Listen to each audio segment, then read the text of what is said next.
In this video, we are demonstrating FairVis, a visual analytics system for discovering intersectional bias in machine learning models. As an example use case, we'll demonstrate how FairVis could be used to discover biases in a classifier for recidivism prediction used in the context of deciding who should be given bail. We are auditing a classifier based off data gathered by ProPublica about the real-world tool Compass that assigns risk scores to criminals to determine their likelihood of recommitting a crime. This is a binary classification task where positive predictions and ground truth labels mean the individual is predicted to reoffend, and negative predictions mean they are not.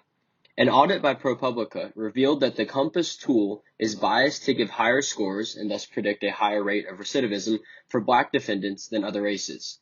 Here, we will demonstrate how a data scientist auditing their model in FairVis could arrive at the same conclusion. To begin their audit, a data scientist would load the Compass dataset along with model predictions and ground truth labels into FairVis. Given their domain knowledge, the data scientist is aware that in previous applications involving recidivism prediction, many tools have displayed imbalanced performance for certain genders and races. To test whether differing performance holds for this model and dataset, we use the feature distribution view to generate all intersectional subgroups of race and sex. When the groups are added to the subgroup overview, we immediately see that the groups are spread out broadly across various metrics, suggesting this model may have very different predictive performance on different subgroups. For instance, as we can see in the accuracy strip plot, the different intersectional subgroups of race and sex have accuracies ranging from around 50% to 100%. While interested in the accuracy of our model, we care most about whether this model has large intragroup variation in terms of its false positive rate. For this model, this translates to how many of the people who are not risky are classified as risky. Additionally, we want to know if these mistakes are distributed unevenly across the different demographic groups. A high false positive rate for this model indicates that many low-risk people, and thus those who might be good candidates for release on bail, will be labeled as high risk by the model. To audit the false positive performance metric, we add a strip plot for it using the metric selector. We then hover over the bar in the false positive rate strip plot with the highest value and see that this corresponds to the African American male subgroup with a 43% false positive rate compared to the dataset average of only 29%. We pin this subgroup by clicking on this group strip in the subgroup overview to investigate it further and compare it to other groups.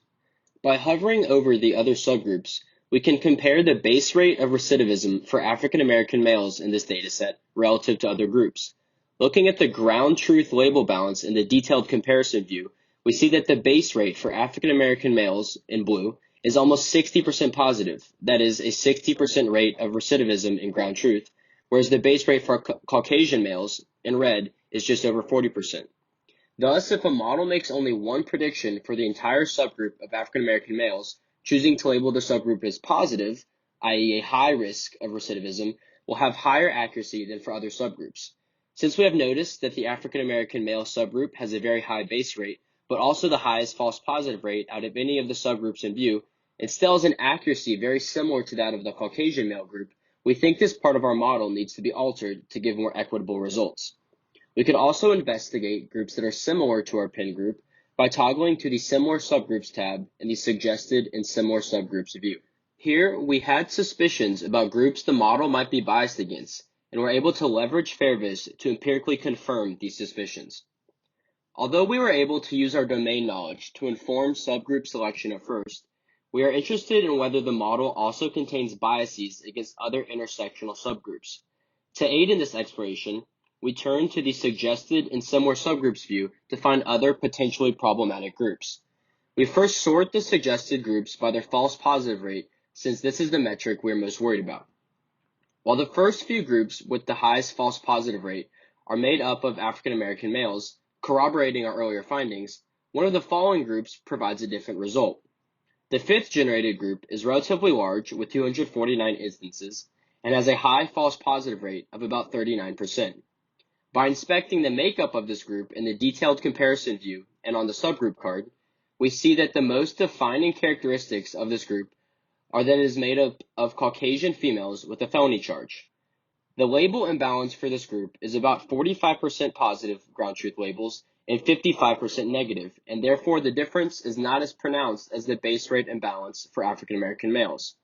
From here, we may hypothesize that this group was not large enough to have been given priority in training, or that the class of models considered during training may have been too simple to express the difference between classes in the subgroup. As demonstrated, FairVis has allowed us to discover several inequities in the performance of our model on different subgroups. From here, we can make a more informed decision on how to best change our model or data to address these observed disparities.